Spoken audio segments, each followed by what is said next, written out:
नमस्कार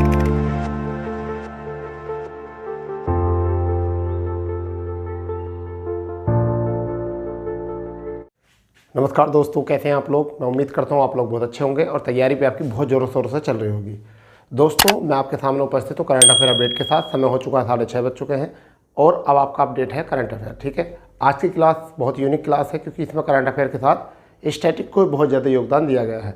ठीक है दोस्तों, ये करंट अफेयर आगामी परीक्षाएँ आपको सभी परीक्षाओं के लिए बहुत महत्वपूर्ण हो सकता है। जैसे कि हाल ही में एग्ज़ाम जो होने वाला है, लगभग ऐसा मान के लिए 26 और 27 तारीख जो है निर्धारित की गई यूपीएससी वीडियो के लिए। उसके लिए ये क्लास बहुत इंपॉर्टेंट हो सकती है। उन क्लासों के लिए उस एग्ज़ाम के लिए ये क्लास बहुत इंपॉर्टेंट है और प्ले लिस्ट पर जाइए, पूरी जितनी भी क्लासें हैं उनका एक क्रैक नोट्स बना दीजिए, यानी शॉर्ट नोट्स जिसे हम कहते हैं बुलेट पॉइंट, और वो आपकी परीक्षा के लिए बहुत इंपॉर्टेंट हो जाएगा, बहुत ज़्यादा इंपॉर्टेंट।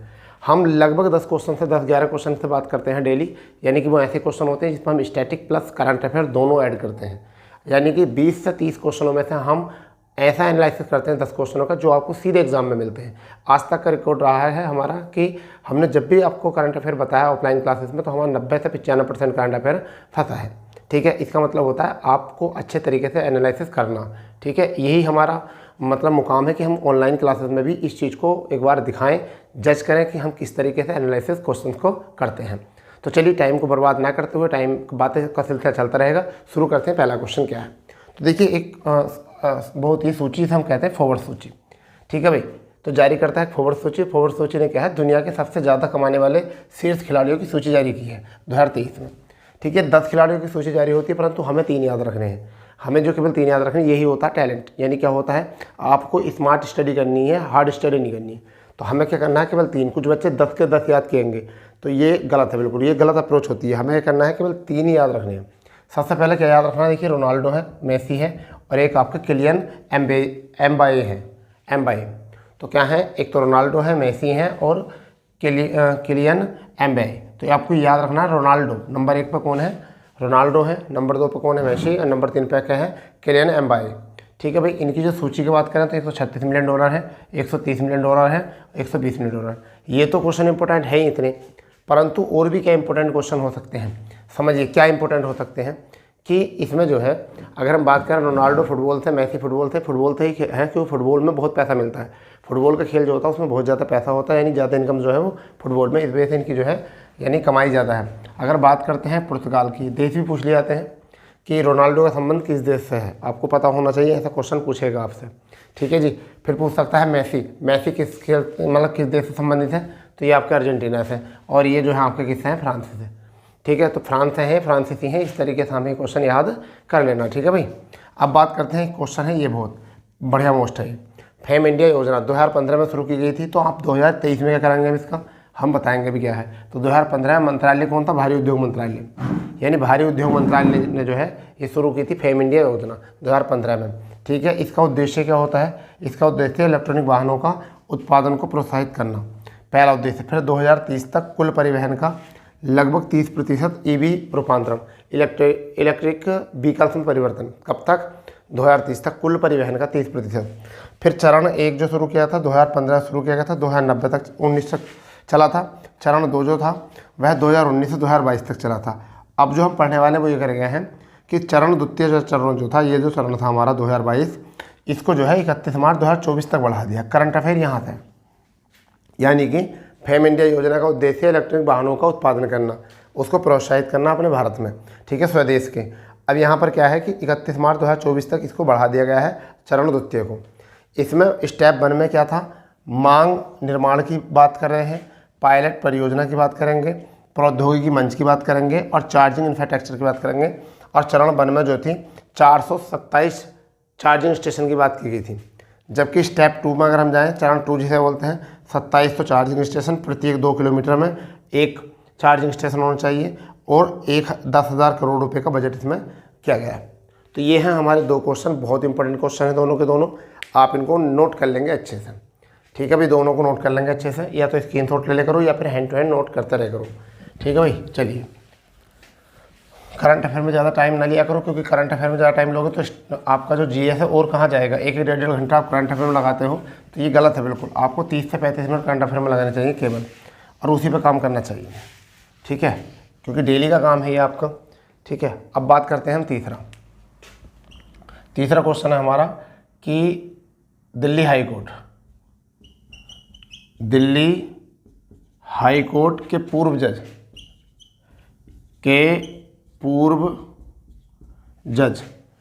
पी कृष्ण भट्ट, शायद हाँ पी कृष्ण भट्ट,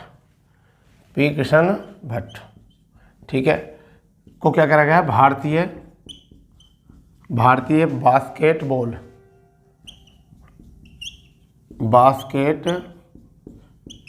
महासंघ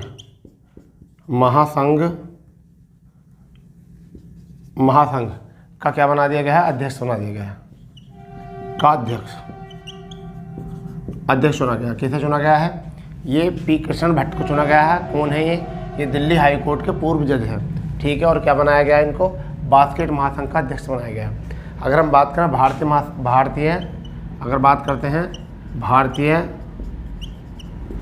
बास्केटबॉल संघ की स्थापना की बात करें तो इसकी स्थापना हुई थी 1950 को। अगर हम हेडक्वार्टर की बात करें तो हेडक्वार्टर की अगर बात करें तो कहाँ पर हुआ है, हेडक्वार्टर कहाँ पर है, नई दिल्ली।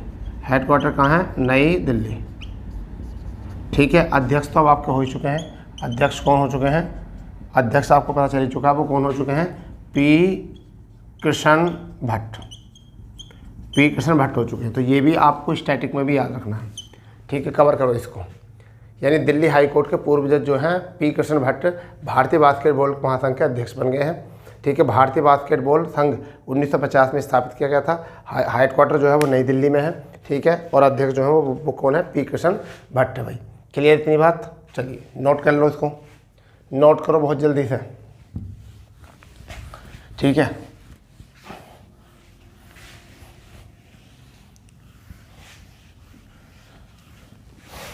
तीन क्वेश्चन हो चुके हैं, चौथे क्वेश्चन की तरफ चलते हैं हम। क्या है चौथा क्वेश्चन है बुद्ध पूर्णिमा, यानी कि वर्ष 2023 में क्या बुद्ध पूर्णिमा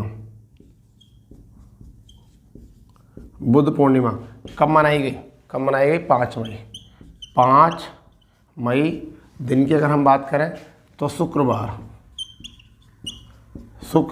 ठीक है, दिन कौन सा है, शुक्रवार। अगर बात करते हैं बुद्ध पूर्णिमा कब है, वैशाखी के माह को मनाई जाती है। ये अक्सर अप्रैल और मई माह में पड़ती है, या तो अप्रैल में पड़ती है, मई में पड़ती है।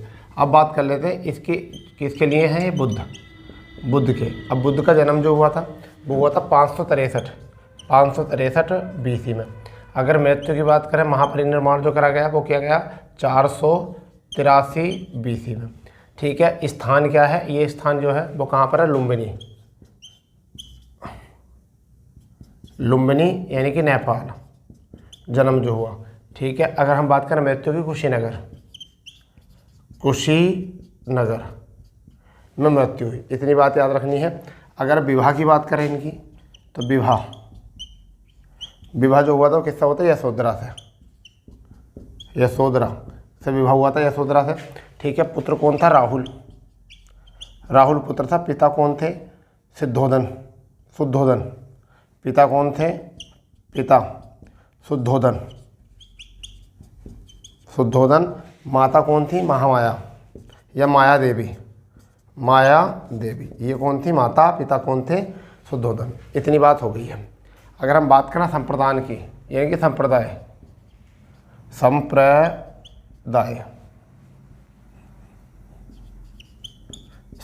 की अगर हम बात करें तो 3 संप्रदाय हैं। एक तो थेरवाद, एक है महायान, एक आपकी है वज्रयान।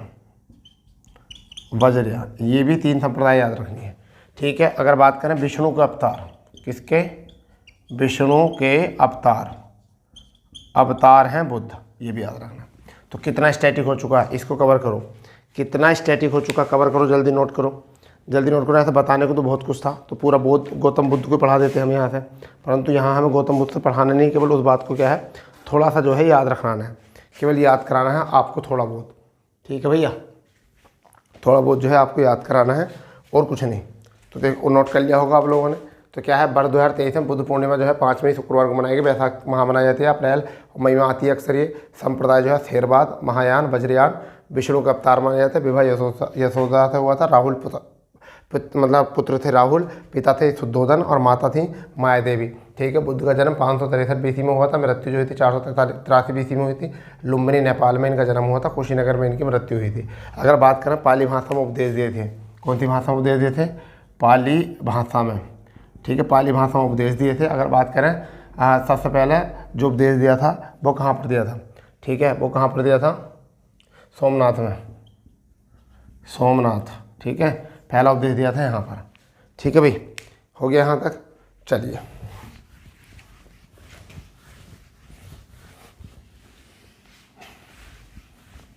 ऐसी बातों को यार नोट करते रहो, कोई भी दिक्कत नहीं आएगी, कोई भी दिक्कत आपकी नहीं आएगी। ऐसी बातों को नोट करते रहो।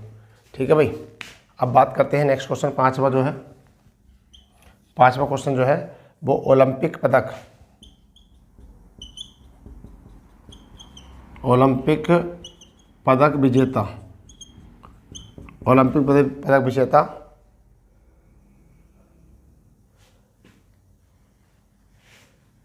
व पूर्व विश्व चैंपियन, पूर्व विश्व चैंपियन, पूर्व विश्व चैंपियन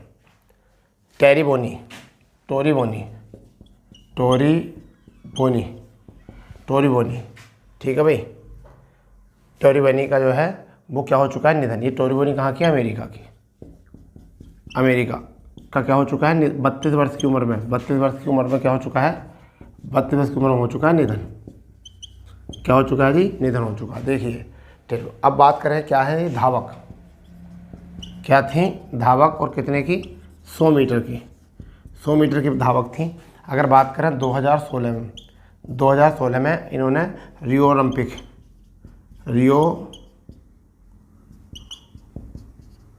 ओलंपिक में 3 पदक जीते थे।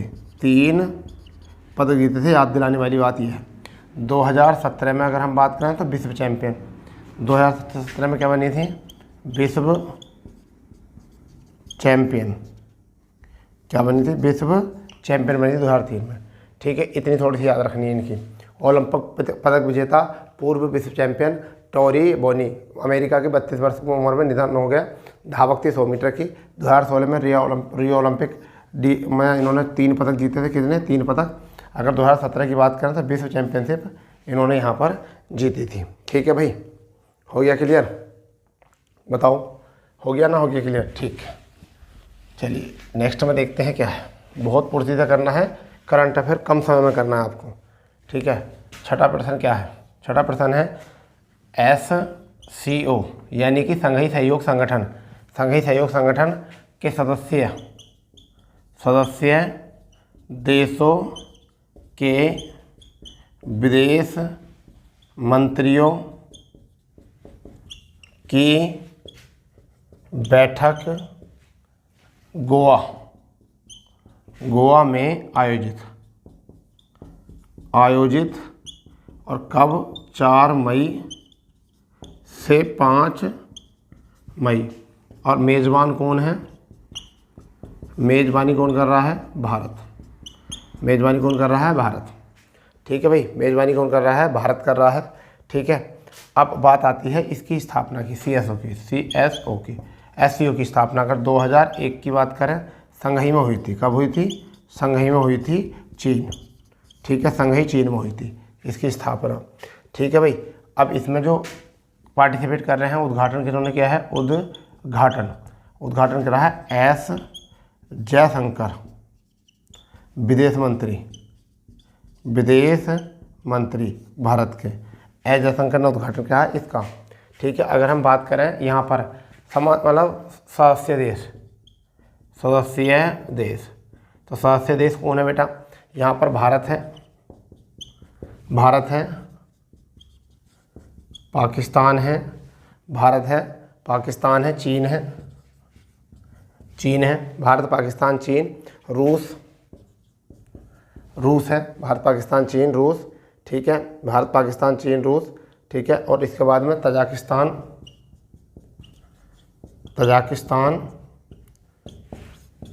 तुर्कमेनिस्तान,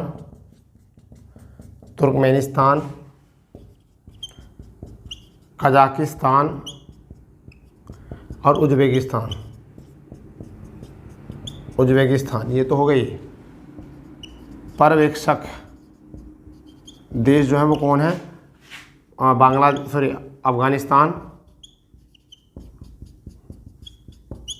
अफगानिस्तान, बेलारूस, मंगोलिया और ईरान। ये पर्यवेक्षक देश हो गए, ठीक है। अगर लक्ष्य की बात करें, क्या लक्ष्य थे इनके, तो क्या लक्ष्य हैं? क्षेत्रीय सुरक्षा इनका लक्ष्य है, ठीक है। आर्थिक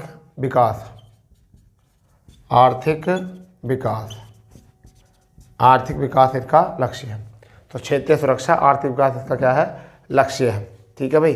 अगर हम यहाँ से बात करें तो भाषा की अगर हम बात करें, भाषा आधिकारिक जो है वो रूसी और मंदारिन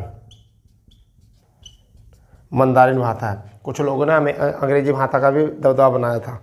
फोकस जो है वो क्या है? अगर हम बात करें इसका फोकस क्या है, तो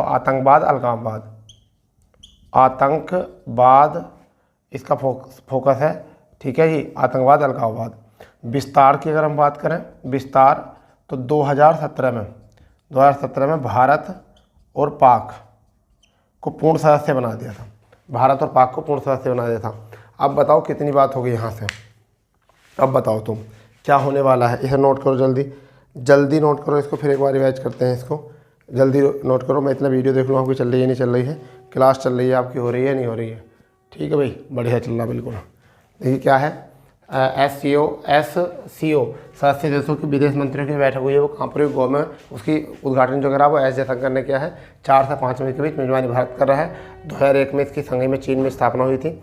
उद्घाटन जो कहा था एस जयशंकर ने कहा था, विदेश मंत्री हैं। फोकस जो है आतंकवाद पर है। विस्तार 2007-17 में हुआ था, भारत पाक को शामिल करके। सदस्य देश भारत, पाकिस्तान, चीन, रूस, तजाकिस्तान, तुर्कमेनिस्तान, कजाकिस्तान, उज्बेकिस्तान। पर्यवेक्षक देश अफगानिस्तान, बेलारूस, मंगोलिया, ईरान। क्षेत्र लक्ष्य क्या है? क्षेत्रीय सुरक्षा, आर्थिक विकास। और भाषा क्या है? रूसी और मंदारिन।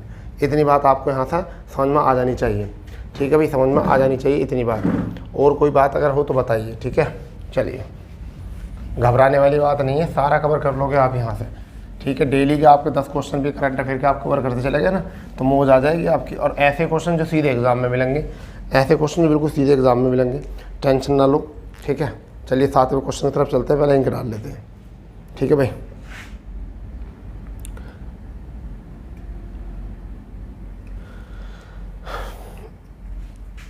देखिए मॉरिशस, 7वां क्वेश्चन है। मॉरिशस में महाराष्ट्र के उप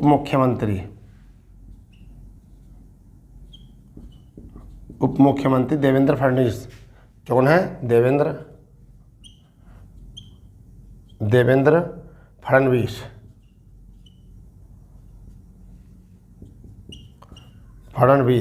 ने जो है छत्रपति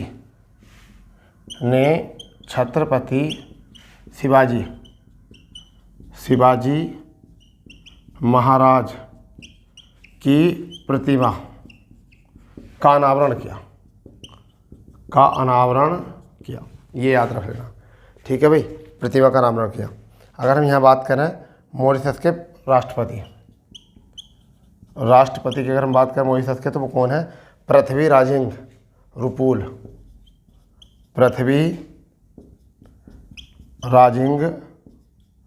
रुपुल, ये है। अगर हम PM की बात करें, प्रधानमंत्री की बात करें यहाँ पर, तो कौन है? प्रविंद कुमार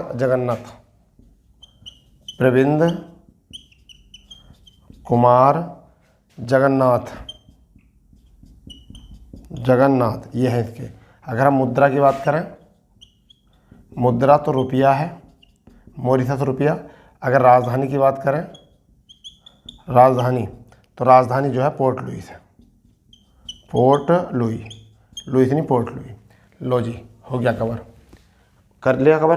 बताओ, यानी कि मॉरिशस में महाराष्ट्र के उप मुख्यमंत्री देवेंद्र फडणवीस ने छत्रपति शिवाजी महाराज यानी मराठा शासक थे, कैसे थे, मराठा शासक थे, छत्रपति शिवाजी महाराज की प्रतिभा का अनावरण किया है। राष्ट्रपति जो है वो पृथ्वी राजिंग रुपेल हैं और प्रधानमंत्री कौन है, प्रविंद कुमार जगन्नाथ है। मुद्रा रुपया है और राजधानी पोर्ट लुई है। ठीक है भाई, इतना हो गया होगा, इतना हो गया होगा। यहाँ से कोई दिक्कत तो नहीं है, बताइए जल्दी मुझको, कोई दिक्कत तो नहीं है ना। ठीक है, चलिए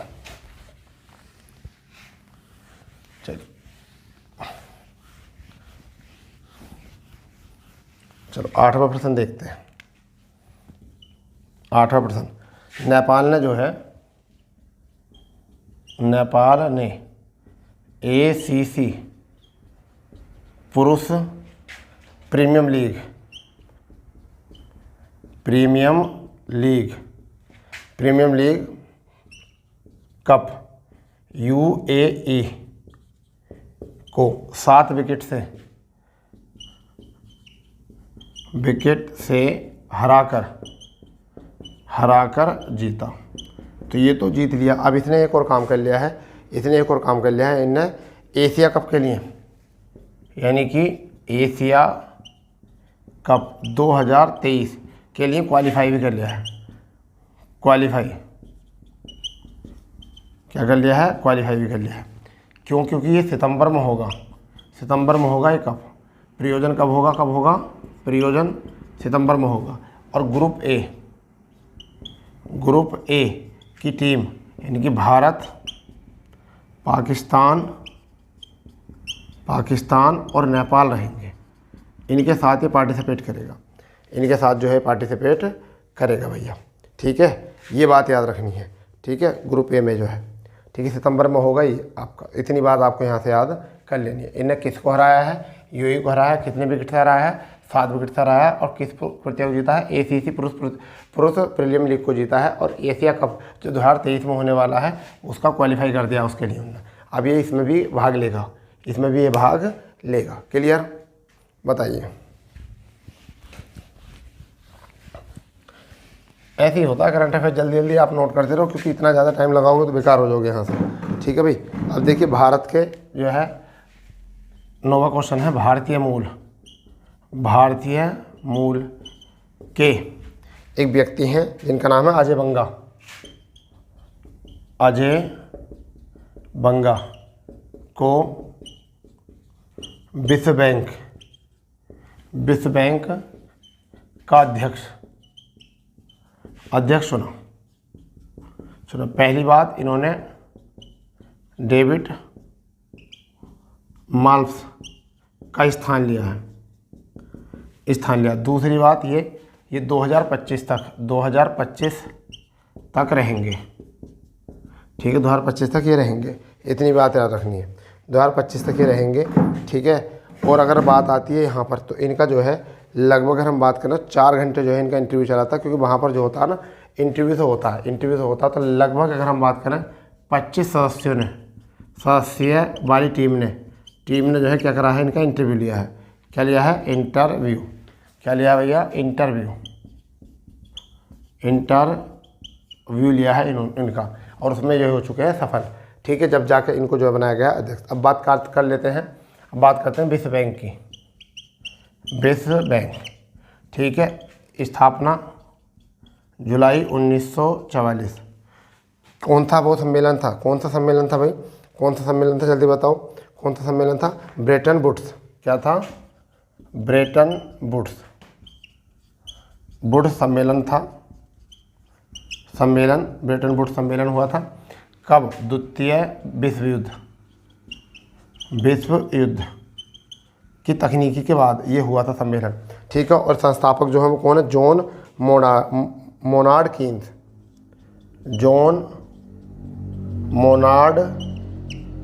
कीन्स और दूसरे हैं हैरी डेक्टर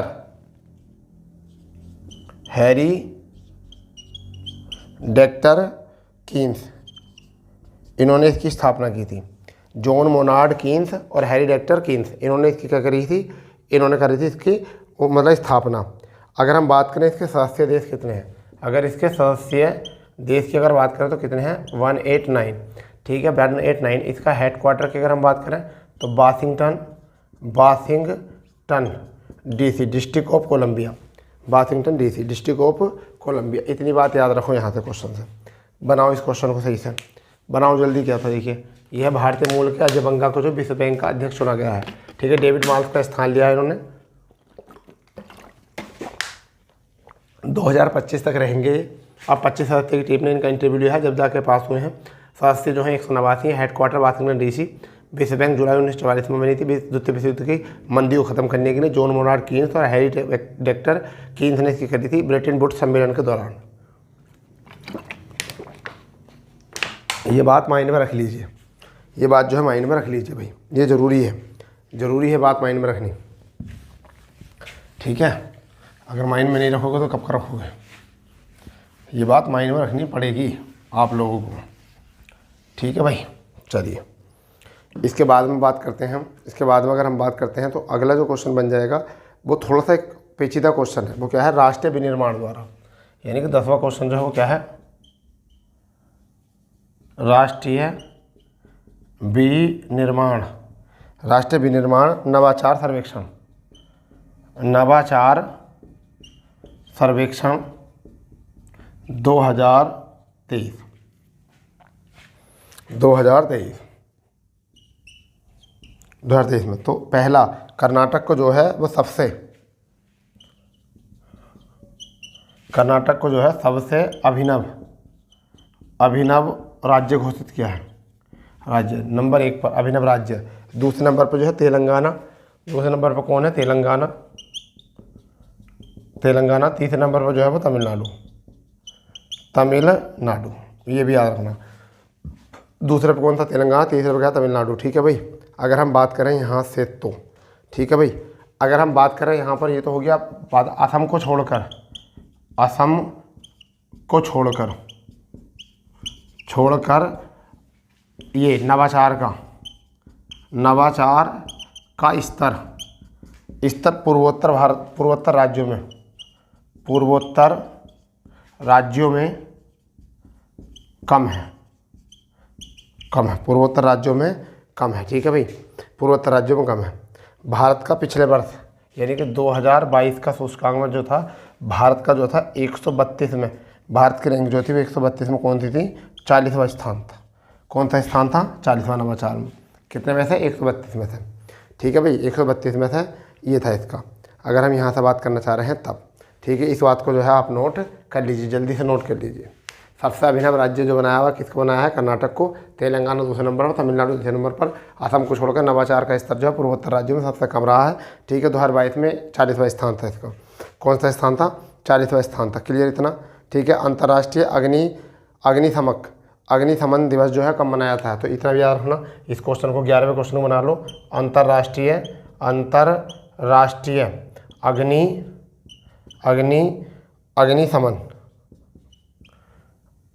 अग्निशमन दिवस कब मनाया जाता है, 4 कब मनाया जाता है, ये आपका 4 जुलाई को मनाया जाता है, सॉरी 4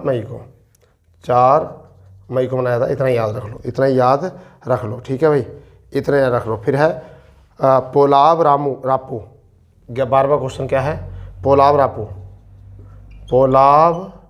रापू नाम आग है, पोलाव रापू। मल्ली खर्जुन को क्या बनाया गया, कोल इंडिया का चीफ बनाया गया। किसका बनाया गया है, कोल इंडिया का चीफ बनाया है। तो इसको भी याद रख लो, इन बातों को। चलो ये 2 बातों और याद रख लो। यहाँ पर क्या है, पहले इसको रिवाइज कर लो। क्या है ये आपका, देखिए क्या है, राष्ट्रीय विनिमय नवाचार सर्वेक्षण 2023 है। कर्नाटक को अभिनव राज्य दिया गया है, तेलंगाना दूसरे पे, तीसरे पे तमिलनाडु है। तुमको छोड़कर नवाचार के स्तर पूर्वोत्तर राज्य में कम है, और 132 में से 40वां स्थान था पिछले वर्ष। अंतर्राष्ट्रीय अग्निशमन दिवस जो मनाया जाता है 4 मई को मनाया जाता है। पोलावा रामू मल्ली खर्जू जो कोल इंडिया के नए चीफ बने हैं। तो इस तरीके से जो था आज का हमारा सेशन था। अगर जो भाई चैनल पर नए हैं वो चैनल को सब्सक्राइब करें, ज़्यादा से ज़्यादा शेयर करें, ठीक है। तो नई जानकारी के लिए मिलते हैं नए सेशन के साथ। जय हिंद, जय भारत, वंदे मातरम।